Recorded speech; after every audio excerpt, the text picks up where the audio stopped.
Praise the lord. దేవుని ఘనమైన నామమునకు మహిమ కలుగునుగాక. ఈరోజు దేవుని వాగ్దానము, కాగా మీరు బలహీనులు కాక ధైర్యం వహించుడి, మీ కార్యం సఫలమగును. 2వ దినవృత్తాంతములు 15వ అధ్యాయం 7వ వచనము. మన దేవుడు మహిమ కలిగిన వాడు. ప్రతిరోజు మనం బలహీనులమైనప్పటికీ బలహీనులు కాక ధైర్యం వహించుడి, మీ కార్యం సఫలమవుతుంది అని అంటున్నాడు. చాలామంది మా జీవితాలలో కార్యాలు జరగడం లేదు అని అంటారు. కారణాలు ఎన్నెన్నో ఉండవచ్చు. మా జీవితంలో ఏంటి ఈ పరిస్థితి అని వేదనతో దుఃఖంతో ప్రభువు వైపుకు తిరుగుతూ ఉంటారు. తిరిగాక కూడా దేవుడు మర్చిపోయాడని నిందలేసేవారు లేకపోలేదు. ఆయన ఎవరినీ మర్చిపోలేదు. నీకంటూ శక్తినిచ్చాడు. దేవుడు అన్నింటినీ సృజించి ఆదాముని వాటన్నిటికీ పేర్లు పెట్టమన్నాడు. అలాగే వాటన్నిటికీ పేర్లు పెట్టబడ్డాయి. అంటే నీ మాటకు శక్తి ఉందిగా.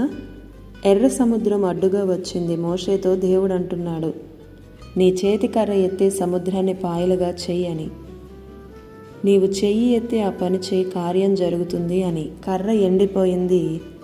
మోషే నత్తివాడు, నరాల మూట. ఓ రకంగా చెప్పాలంటే సమర్థుడు కాదు, కానీ దేవుడు చెప్పింది చేశాడు. సముద్రం 2 పాయలయ్యింది. మీలో ఉన్న ఆలోచన ఏంటంటే నేను బలహీనుడను అని. ఆ ఆలోచన తీసేయాలి. దేవుడు అంటాడు, నేను మిమ్మల్ని బలపరిచాను అని. దేవుని స్వరం బలమైనది అని 29వ కీర్తనలో ఉంటుంది.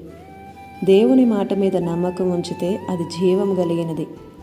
మన శక్తి మీద ఆధారపడినా, దేవుని మీద ఆధారపడినప్పుడు, దేవునికి దూరంగా ఉన్నప్పుడు, ప్రభువునందు నిలకడగా లేనప్పుడు బలహీనులమే. ధైర్యంగా నిలవబడితేనే కార్యాలను చూడగలం, సాక్ష్యాలు లేపబడతాయి. ఆమేన్. చేశాడు, పాయలు చేసి చూపాడు. బండను కొట్టాడు, అద్భుతం జరిగింది. ఏలియా చేతులెత్తి ప్రార్థించాడు, అగ్ని వచ్చింది. అంటే నిన్ను బలపరిచేవాడు నీలోనే ఉన్నాడు.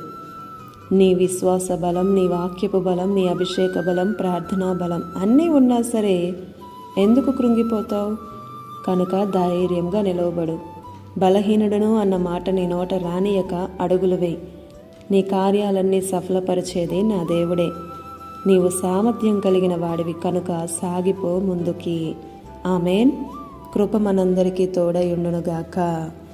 ఈ దిన వాగ్దానం మనందరి జీవితాలలో నెరవేరాలని కోరుతూ దేవుని సువార్త పరిచర్యలో మీ సహోదరి Prasanna. God bless you. Amen.